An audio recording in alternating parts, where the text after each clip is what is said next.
깊이 있는 경제발전소. 시민과 함께 공부하는 경제 시사 프로그램 경제발전소 박연미입니다. 네, 오늘도 출석 불러드려야죠. 핑크로봇님 오늘 1등이에요. 크로드518님 2등 하셨는데 크로드518님이 전 녹용은 필요 없어요. 마음의 양식을 채우겠습니다. 책 주세요 하셨는데 고려하겠습니다. 7937님 오늘 아침 날씨 참 좋습니다 하셨는데요. 비 안 오는 지역에 계신가 봐요.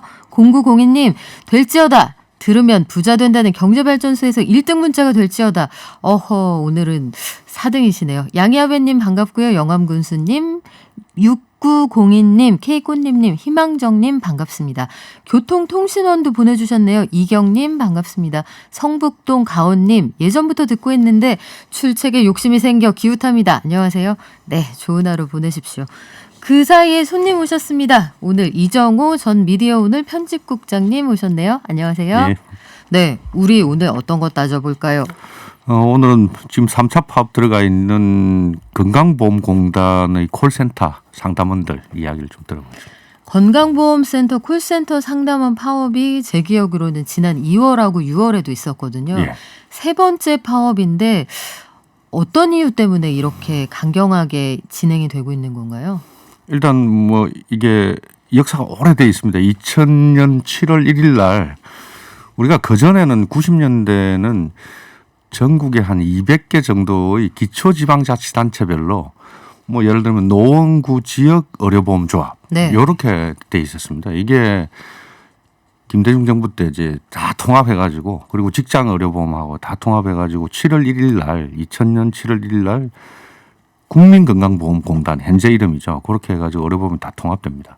그러다 보니까 그냥 전국적인 공적 의료보험 제도가 생기면서 우리가 이제 뭐 큰 수술을 받더라도 큰 돈은 안 들어가고 이렇게 일을 다 처리할 수 있게 된 거죠. 그런데 이때 이제 공단을 처음으로 21년 전에 설립할 때 콜센터가 없었습니다. 아예. 그래요? 네. 그럼 정규직 공단의 직원들이 돌아가면서 전화 민원 업무를 일찍이나 숙직 서듯이 그렇게 했던 거죠. 근데 이게 이제 업무가 굉장히 늘어나면서 2005년을 넘어서면서 민원이 이제 상당히 심하게 컴플레인도 들어오고 이러다 보니까 결국은 2006년도에 콜센터를 민간 위탁 형태로 만든 거죠. 민간 위탁의 형태로. 예. 그러면 2006년에 공기업 최초라면서요, 이게. 네, 그렇습니다. 600명 규모의 고객센터를 세워서 전화 전담 업무를 담당하신 분들이 생겼는데 이게 당시 상담원 가운데 그 정규직하고 외주 직원이 섞여 있었던 모양이에요. 있었습니다. 예, 420명이 외주 직원이었고 정규직들이 180명이 있었습니다. 왜냐하면 외주 직원들에게 업무를 가르쳐야 되니까 뒤섞여가지고 혼자 근무를 했죠. 그래요. 그러면 이게 일단 섞여 있어서 나중에 몸집이 커지면 좀 문제가 되지 않을까 이런 생각이 드는데 현재 기준으로는 상담원이 1,600명까지 늘어났고 모두 지금은 소속이 어떻게 돼 있나요? 11개 그 민간 위탁한 업체별로 다 소속돼 있고요. 공단 정규직은 다 빠져 있는 거죠. 완전히 이제 분리가 돼 있는데. 그러면은 모두 다 외주화가 되어 있다는 얘기인데 네, 그렇습니다. 지금 현황이 어떻습니까? 근데 문제는 2년마다 한 번씩 공단이 도급 계약을 해가지고 11개 업체하고 계약을 체결하는데 이분들이 이제 2년마다 바뀌는 게 아니고 지금 근무하고 있는 분들 중에 상당수는 2006년도에 처음 콜센터 설립할 때부터 근무하신 분들이 꽤 있습니다. 네. 그렇게 되면 이게 이제 완성차 공장에서 불법 파견이 되는 거죠. 그래서 법적으로 가게 되면 정규직 지위를 얻게 되는 겁니다. 그런 특수성이 있습니다. 그렇군요. 그러면 근데 공기업에서는 또 이렇게 반박을 할 수는 있을 것 같아요. 공기업이 방만 경영으로 비용 부담이 너무 크다. 이게 다 나라 세금인데 민간에 위탁하면 비용 절감이 가능하지 않느냐. 이게 공기업 측의 주장이잖아요. 네, 비용 절감을 위해 가지고 콜센터를 외주화한 건 맞고 실제 이제 비용도 좀 절감됐을 거라고 보여지는데요.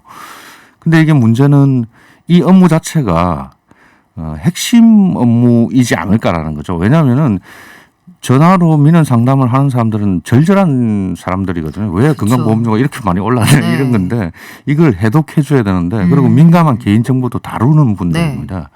이런 분을 민간 위탁으로 외주시켜 버리면은 나중에 이걸 처리할 때 어떻게 될 것인가 이런 문제도 좀 고려해야 되고요. 그다음에 비용 절감을 할 수 있는 공기업이 있고 350개 공기업 중에서 못하는 공기업들이 좀 있습니다. 왜 그런 거니까 비용 절감을 할 수 있는 데는 한전이나 가스공사 같은 시장형이나 준시장형 돈이 오가는 곳은 할 수 있습니다. 네. 그 재무제표가 바로 나오기 때문에. 근데 지금 이 공단 같은 경우에는 기금 관리형이거든요. 우리가 내는 공적 보험료를 가지고 운영하는 거기 때문에 그게 훨씬 더 예를 들어 우리가 보험료를 조금 인상하면 바로 흑자가 나는 거고 보험료를 동일하면은 바로 적자가 되는 거고 이런 구조이기 때문에 이게 직원 몇 명을 갖다 민간 혜택한 걸로 적자 흑자를 갖다가 판가름하기는 훨씬 더 적은 그 의미가 훨씬 더 적죠. 그러면 지금 여기에서 이 콜센터 노조가 원하시는 바는 궁극적으로 어떻게 해줬으면 좋겠다는 내용인가요? 여러 가지 이제 저는 이제 하나의 대안을 가지고 있는 게 이게 그 자회사 형태로 이제 정규직 전환을 하는 경우가 있긴 합니다만은 공단 안에 철도가 했던 것처럼 공단 안에 정규직으로 넣어가지고 별도 직렬을 만들 수도 있거든요. 그렇게 해가지고 콜센터 직렬을 만들어가지고 임금 체계를 약간 달리 할 수도 있습니다. 업무의 그 핵심 업무 정도에 따라 가지고 네. 이렇게 분리해가지고 집어넣는 방법도 있을 수 있거든요. 근데 아마 정부 입장에선 그런 고민도 있지 않을까 싶어요. 지금 인천공항공사 정규직 전환 네. 이후로 여러 가지 이제 사회적인 논란이 있지 않았습니까? 그러면 건강보험공단에 이 시험 준비를 하고 있는 수험생들은 우리가 이렇게 해서 그러면은 그 외주사를 통해서 입사할 수 있는 방법이 있으면 시험 봐서 들어가는 우리하고 역차별 아니냐 이런 반론도 있을 수 네, 있지 지금 않을까요? 현재는 바로 그렇는데 문제는 이분들이 숫자가 1,600명이 되고 이분들이 퇴직하게 되면 그 자리는 정규직 자리가 되는 거죠. 그럼 지금 공단이 한 6,000명 정도 운영하고 있는데 1,600명이 새로 늘어나는 그런 거니까 정규직 TO가 1,600명이 더 늘어나면은 취준생한테는 유리하죠. 다만 지금 갓 들어온 정규직 공단 정규직들은 좀 불만의 목소리를 낼 수 있는 건 사실입니다. 참 이게 쉽지가 않습니다. 일자리를 어떤 쪽에서라도 늘려야 하는 게 현실이기는 한데 이게 또 먼저 가 있었더니 그 차에 타게 됐다 이렇게 되면 그렇습니다. 또 이게 논란이 될 수가 있어서 사회적 합의가 반드시 필요한 부분이 아닐까 싶어요. 민간에서 일자리 만들기는 어려운 상황이라 조금 더 지혜를 모아볼 필요가 있을 것 같습니다. 지금까지 균형 있는 시각으로 기사를 파헤쳐보는 따져봅시다. 이정호 전 미디어오늘 편집국장과 함께했습니다. 고맙습니다. 예.